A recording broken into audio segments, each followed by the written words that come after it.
kangkong. Saluan natin ng crack corn tsaka darak.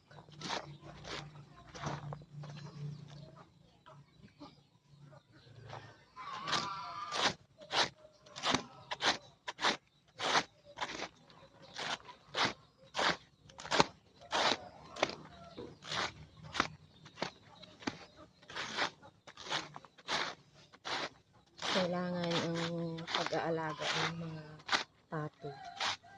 May tiyaga ka talaga. Kasi kung wala kang tiyaga, wala kang papakain, puro feeds ang ipakain mo, talo ka.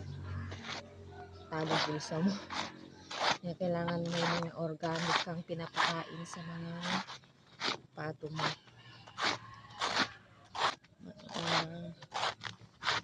Tulad nitong kangkong, saging, may dahon ng kahoy, agwa, madre de agua,